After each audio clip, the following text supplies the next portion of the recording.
welcome back to Refreshing Careers. Today we are going to do the part 1 of the MCQ series of central banking for CAIIB.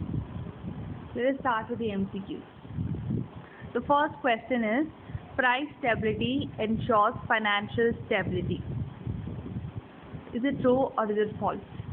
The answer is false. Price stability does not ensure financial stability. May or may not, but you cannot say that it always ensures. The second question is, the mandate of central banks should extend beyond price stability and should include what? That means the mandate of central bank should have price stability, but what else? Price stability and what? The first option is bank regulation and supervision.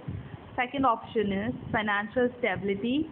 Third option is preventing asset price bubbles. And the fourth option is all of the above. And the answer for this is all of the above. The answer for this is all of the above.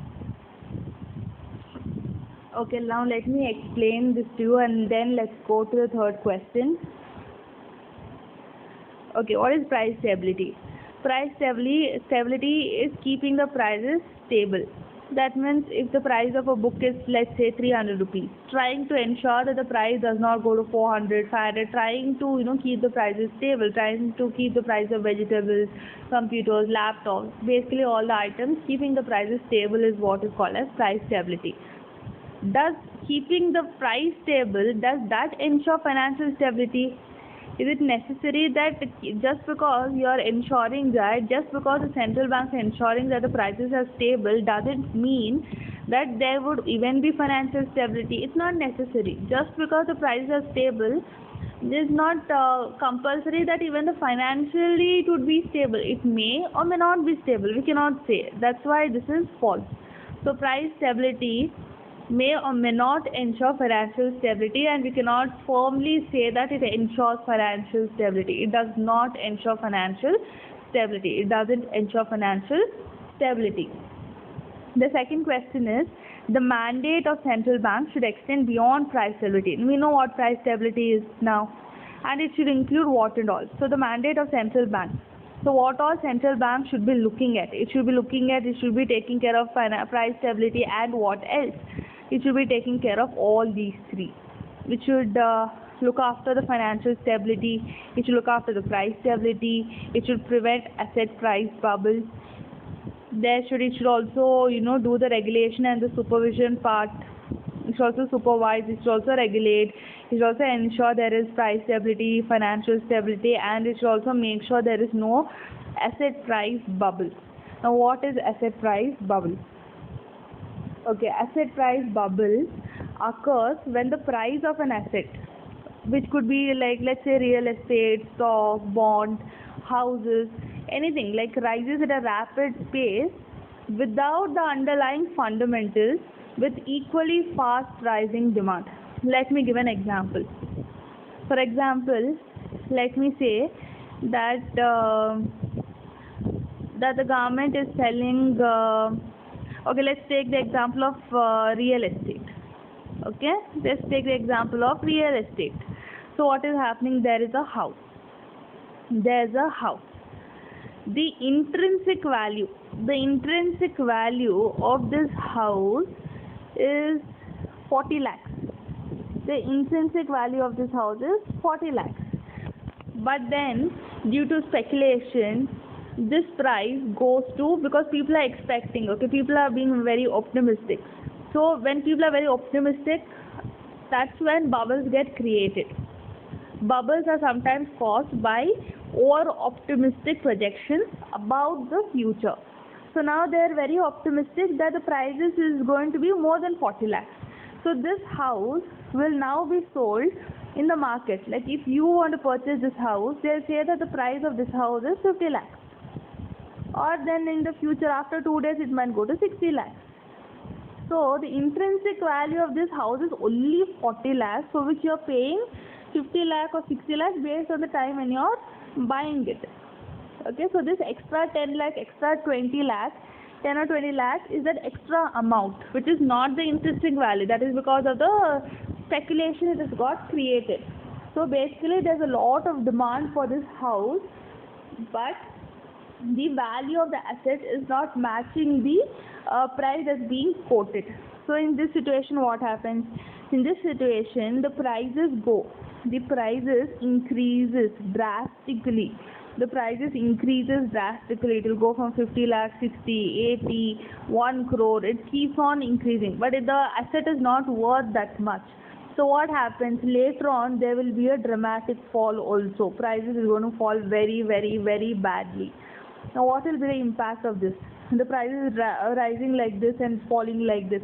Problem is, when the prices is rising, that is, this asset is worth 40 lakhs. You are buying it for 60 lakhs. So how would you buy? Normally people would buy it on credit basis because no one will be having this much money. Usually when we go for buying houses, we go for loans.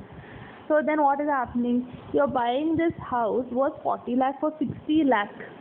So this extra amount that you're paying, for that you're taking credit. So you're just involving even the other parts. It's not just the real estate that's getting involved. Even bank is getting involved because that's given credit. Maybe some other financial institution has given credit, or maybe some other person has given you credit. On credit they're giving you 60 lakhs. You're supposed to repay that 60 lakhs. So it's like everyone is getting involved. Due to this, everyone gets affected. So such asset price bubbles have to be avoided, and this responsibility is that of central bank. So the mandate of central bank should extend beyond price stability and should include all these things. This ensure that RBI or the central bank should ensure that they prevent asset price bubbles. Now let's see the third question. Third question is, what is FSR? FSR stands for dash, and FSR stands for dash and is released by which organization? FSR stands for, the answer is Financial Stability Report. FSR is nothing but Financial Stability Report, and it is released by RBI. Not this, it is A. So FSR is Financial Stability Report, and it is released by which organization? It is released by RBI. It is released by RBI. The fourth question is, FSR, that is Financial Stability Report, is a dash publication. Is it annually published, biannually published, or it monthly published? The answer is, it is biannually published. It's biannually published. It is biannually published. The fifth question is, SIFI stands for what? These are the two options, and the answer is, it stands for systemically important financial institution. Stands for systemically important financial institution. That answer is C. C is the answer. Okay, now what is SIFI? What is SIFI? That is systemically important financial institution is the full form of it. But what does it mean? It means that it is any bank, insurance company, or any financial institution whose failure might trigger a financial crisis. But that means they're too big. Like if anything happens to these SIFIs, then it's like it could affect the economy. That's why SIFIs should be taken care of. Okay, the sixth question is, what is the return on a loan or investment stated as a percentage of price called as? Okay, the answer is yield. The answer is yield. It's a simple question. What is yield? Yield is the return. Yield is the return on a loan or investment stated as a percentage of price. If you have taken a loan of 100 and the return that you are getting is 50 rupees or say 10 rupees, then that 10 rupee or the 50 rupee would be your yield. So yield is a return on a loan or investment which is stated as a percentage of price. How would you state it? You won't say rupees 10, you would state it as 10%, which is expressed as a percentage of the price. The price is 100, you will say the yield is 10%. So yield is always expressed as percentage, and it's a percentage of what? It's a percentage of price. It's a return on loan or investment stated as a percentage of price. Okay, BCBS was created by. BCBS was created by who? BCBS was created by the G10 governors was created by the G10 governors. The G10 governors created the BCBS. The next question is the headquarters of BIS is in. What is BIS and what is BCBS? Let's see that first. BCBS